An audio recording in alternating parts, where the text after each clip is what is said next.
ಪಾಠ ಕೇಳುವಾಗಲೇ ಹೃದಯಾಘಾತ ಸಂಭವಿಸಿ ವಿದ್ಯಾರ್ಥಿ ಸಾವನ್ನಪ್ಪಿದ್ದಾನೆ. 4ನೇ ತರಗತಿ ವಿದ್ಯಾರ್ಥಿಗೆ ದಿಢೀರ್ ಹೃದಯಾಘಾತ ಆಗಿದೆ. ಕುರುಬರ ಬೀದಿಯ ಸರ್ಕಾರಿ ಪ್ರಾಥಮಿಕ ಶಾಲೆಯಲ್ಲಿ ನಡೆದಿರುವಂತಹ ಒಂದು ದಾರುಣ ಘಟನೆ ಇದೆ. ಚಾಮರಾಜನಗರ ಜಿಲ್ಲೆ ಗುಂಡ್ಲುಪೇಟೆ ತಾಲೂಕಿನ ಕುರುಬರ ಬೀದಿಯ ಶಾಲೆಯಲ್ಲಿ 10 ವರ್ಷದ ವಿದ್ಯಾರ್ಥಿ ಮನೋಜ್ ಕುಮಾರ್ ಏಕಾಏಕಿ ಪಾಠ ಕೇಳ್ತಿರುವಾಗಲೇ ಆತ ಕ್ಲಾಸ್ನಲ್ಲೇ ಹೃದಯಾಘಾತಕ್ಕೆ ಬಲಿಯಾಗಿದ್ದಾನೆ. 10 ವರ್ಷದ ವಿದ್ಯಾರ್ಥಿ ಮನೋಜ್ ಕುಮಾರ್, ನೋಡಿ ವಯಸ್ಸು ನೋಡಿ, ಕೇವಲ 10 ವರ್ಷ.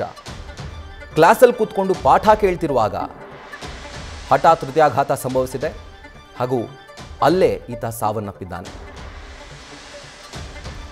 ಡೀಟೇಲ್ಸ್ ಅನ್ನು ಕೊಡ್ತಾರೆ ನಮ್ಮ ಪ್ರತಿನಿಧಿ ನಂದೀಶ್. ಬಹುಶಃ ಸಾಯುವಂಥ ವಯಸ್ಸು ಅಲ್ವೇ ಅಲ್ಲ, ಆದರೂ ಕೂಡ ಈ ಪುಟ್ಟ ಹುಡುಗ ಹೃದಯಾಘಾತಕ್ಕೆ ಬಲಿಯಾಗಿದ್ದಾನೆ. ಏನು ಡೀಟೇಲ್ಸ್ ಲಭ್ಯವಾಗ್ತಾ ಇದೆ? ರಾಹುಲ್, ರಾಜ್ಯಾದ್ಯಂತ ಹೃದಯಾಘಾತಕ್ಕೆ ಬಲಿಯಾದಂತವರ ಸಂಖ್ಯೆ ದಿನ ದಿನ ಹೆಚ್ಚುತ್ತಾನೆ ಇದೆ.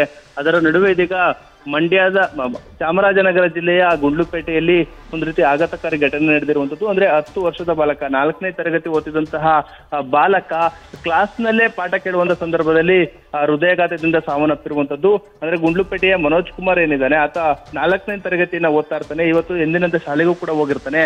ಆದ್ರೆ ಆತ ಪಾಠ ಕೇಳುವಂತ ಸಂದರ್ಭದಲ್ಲೇ ಕುಸಿದು ಬೀಳುವಂತದ್ದು. ಬಳಿಕ ಆತನನ್ನ ಆಸ್ಪತ್ರೆಗೆ ಸಾಗಿಸುವಂತ ಕೆಲಸವನ್ನ ಮಾಡ್ತಾರೆ. ಆದ್ರೆ ಅಷ್ಟೊತ್ತಿಗಾಗಲೇ ಆತ ಸಾವನ್ನಪ್ಪಿರುವಂತದ್ದು. ಅಂದ್ರೆ ಆತನಿಗೆ ಈ ಹಿಂದೆಯೇ ಹೃದಯ ಸಂಬಂಧಿ ಕಾಯಿಲೆಯಿಂದ ಬಳಲ್ತಿದ್ದ ಎಂಬ ಮಾಹಿತಿಗಳು ಕೂಡ ಲಭ್ಯವಾಗಿರುವಂತದ್ದು. ಕಳೆದ 2 ವರ್ಷಗಳಿಂದ ಆಗಾಗ ಆಸ್ಪತ್ರೆಗೆ ತೆರಳಿ ಒಂದು ರೀತಿ ಚಿಕಿತ್ಸೆಯನ್ನು ಕೂಡ ಪಡಿತಾ ಇದ್ದ. ಮೈಸೂರಿನ ಜಯದೇವ ಆಸ್ಪತ್ರೆ ಮತ್ತೆ ಅಪೋಲೋ ಆಸ್ಪತ್ರೆ, 2 ಆಸ್ಪತ್ರೆಗಳಲ್ಲಿ ಹೃದಯ ಸಂಬಂಧಿ ಕಾಯಿಲೆಯಿಂದ ಏನು ನರಳುತ್ತಿದ್ದ, ಆ ನಿಟ್ಟಿನಲ್ಲಿ ಚಿಕಿತ್ಸೆಯನ್ನು ಕೂಡ ಪಡಿತಾ ಇದ್ದ. ಆ ನಿಟ್ಟಿನಲ್ಲಿ ಇವತ್ತು ಆತ ಒಂದಷ್ಟು ಹುಷಾರಾಗುವಂತಹ ಎಲ್ಲ ಲಕ್ಷಣಗಳು ಕಾಣ್ತಾ ಇದ್ದವು. ಅಂದ್ರೆ ಒಂದಷ್ಟು ಭರವಸೆಗಳನ್ನ ವೈದ್ಯರು ಕೂಡ ಕೊಟ್ಟಿದ್ರು. ಆದ್ರೆ ಎಂದಿನಂತೆ ಇವತ್ತು ಏನು ತರಗತಿಗೆ ಹೋಗಿದ್ದಾನೆ, ಆ ಸಂದರ್ಭದಲ್ಲಿ ಪಾಠ ಕೇಳುವಾಗಲೇ ಆತ ಕುಸಿದು ಬಿದ್ದಿರುವಂತದ್ದು. ನಿಜಕ್ಕೂ ಕೂಡ ಈ ಒಂದು ಘಟನೆ ಒಂದು ರೀತಿ ಆಘಾತವನ್ನ ತರಿಸಿದೆ ಅವರ ಪೋಷಕರಿಗೆ ಅಂತ ಹೇಳಿದ್ರೆ ತಪ್ಪಾಗ್ಲಾರ್ದು. Rahul. Right Nandish, thank you ಡೀಟೇಲ್ಸ್ಗೆ. ನ್ಯೂಸ್ ಫಸ್ಟ್, ನಿರ್ಭೀತಿಯಿಂದ ನಿಮ್ಮ ಪರವಾಗಿ.